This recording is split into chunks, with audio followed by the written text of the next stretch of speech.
श्री स्वामी समर्थ. स्वामी महाराजांच्या कृपेने तुमच्या सर्व इच्छा मनोकामना पूर्ण हो. येत्या 23 मेला वैशाख पौर्णिमा तसेच बौद्ध पौर्णिमा आहे. या दिवशी जर आपण काही उपाय केले तर ते उपाय खूप प्रभावी ठरत असतात. पौर्णिमेच्या दिवशी चंद्र पूर्ण आकारात असतो.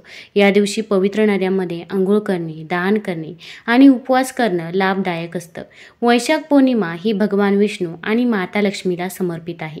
या दिवशी व्रत पाळल्यास आणि पूर्ण श्रद्धा आणि भक्तिभावाने देवाची पूजा केल्यास चांगले परिणाम मिळतात. व्यक्तीच्या जीवनात सुख समृद्धी राहते. या दिवशी जर आपण काही उपाय केले, काही सेवा केल्या तर त्याचं फळ हे आपल्याला दुप्पट पटीनं मिळत असते.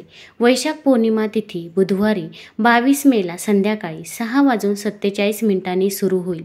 तर ही तिथी दुसऱ्या दिवशी गुरुवारी 23 मेला संध्याकाळी 7:22 समाप्त होईल. उदय तिथीनुसार 23 मेला वैशाख पौर्णिमा तसेच बौद्ध पौर्णिमा साजरी केली जाईल. तर आपल्याला याच दिवशी उपाय आणि सेवा या करायच्या आहे. तर कोणते उपाय करायचे की ज्यामुळे घरामध्ये सुखशांती आणि समृद्धी देखील येईल व घरामध्ये कधीही कसलीच कमतरता भासणार नाही, माता लक्ष्मीचा आपल्याला आशीर्वाद मिळेल, हे सर्व जाणून घेण्या अगोदर तुम्ही चॅनलवरती नवीन असाल तर चॅनलला लाईक करा आणि सबस्क्राईब देखील करा. कमेंटमध्ये श्री स्वामी समर्थ किंवा ओम महालक्ष्मी नमः लिहायला विसरू नका. या वैशाख पौर्णिमेच्या दिवशी आपल्याला तुळशी मातेची पूजा करायची आहे की ज्यामुळे आपल्या घरामध्ये धनधान्याची कमतरता ही भासणार नाही. तर आता आपण एक तांब्या भरून पाणी घ्यायचं आहे. घेताना शुद्ध जल घ्यायचं आहे. आता या पाण्यामध्ये आपल्याला थोडेसे तीळ टाकायचे आहे आणि थोडीशी साखर टाकायची आहे. अगदी चिमूटभर साखर आणि चिमूटभर तुम्ही तीळ या पाण्यामध्ये टाकले तरी पण चालेल. तसेच तुमच्या घरामध्ये जर गंगाजल असेल तर त्या पाण्यामध्ये तुम्ही 2 थेंब गंगाजल देखील टाकू शकता. आणि जर गंगाजल नसेल तर फक्त शुद्ध जलामध्ये थोडीशी साखर आणि थोडेसे काळे तीळ टाकायचे आहे. आणि हे जे काही पाणी आहे ते आपल्याला तुळशी मातेला अर्पण करायचं आहे. आपण जेव्हा पाणी अर्पण करत असतो तेव्हा आपल्याला ओम नमो भगवते वासुदेवाय नमः या मंत्राचा जप करत राहायचा आहे. त्यानंतर तुळशी मातेला हळदी कुंकू अर्पण करायचं आहे. तसेच फूल देखील अर्पण करायचं आहे. नंतर तुळशी मातेच्या आपल्याला 11 परिक्रमा करायच्या आहे. परिक्रमा करताना देखील आपण ओम नमो भगवते वासुदेवाय नमः, ओम नमो भगवते वासुदेवाय नमः या मंत्राचा जप हा करत राहायचा आहे. जिथे माता लक्ष्मी असते तिथे भगवान विष्णू असतात आणि जिथे भगवान विष्णू असतात तिथे माता लक्ष्मी देखील असते. त्यामुळे तुळस पूजेला देखील खूप खूप महत्त्व आहे. आता हे सर्व झाल्यानंतर तुमची जी काही इच्छा आहे, जी काही मनोकामना आहे ती तुम्ही तुळशी मातेला सांगायची आहे. किंवा घरामध्ये कोणतेही अडचणी अडथळे असतील तर ते देखील तुम्ही तुळशी मातेला सांगू शकता. बघा, लवकरच तुमचे हे जे काही प्रश्न आहे नक्की सुटतील व घरामध्ये पैसा देखील येईल. आपण तुळशी मातेला ही जी काही वस्तू अर्पण करणार आहोत ते आपल्याला सकाळीच करायचे आहे. आता यानंतर आपल्याला भगवान विष्णूंची पूजा करायची आहे. भगवान विष्णूंची पूजा करताना देखील विष्णूंना आपण या दिवशी एक वस्तू अर्पण करायची आहे. ते म्हणजे साखर आणि थोडेसे तीळ. आता या दिवशी साखर आणि तिळाला खूप खूप महत्त्व आहे.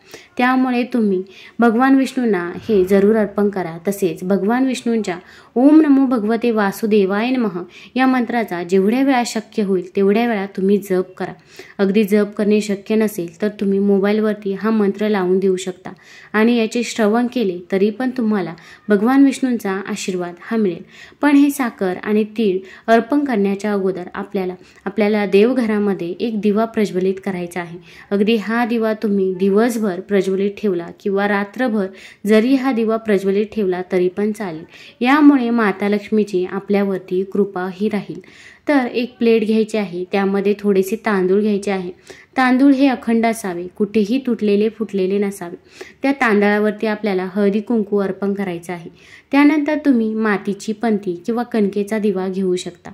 या दिव्यामध्ये आपल्याला थोडेसे तीळ टाकायचे आहे आणि हाच दिवा आपल्याला या दिवशी प्रज्वलित करायचा आहे. तसेच त्या दिव्यामध्ये चिमूटभर हळद देखील टाकायची आहे.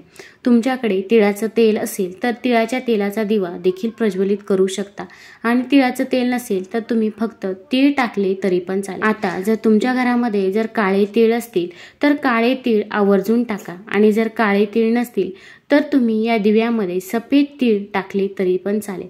फक्त या दिवशी तिळाच्याच तेलाचा दिवा हा देवघरामध्ये प्रज्वलित करावा।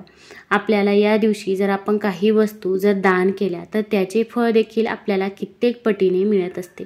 मग या दिवशी काळे तीळ आणि साखर तुम्ही दान करू शकता किंवा पिवळी फळे तुम्ही दान केली तरी पण चालतील।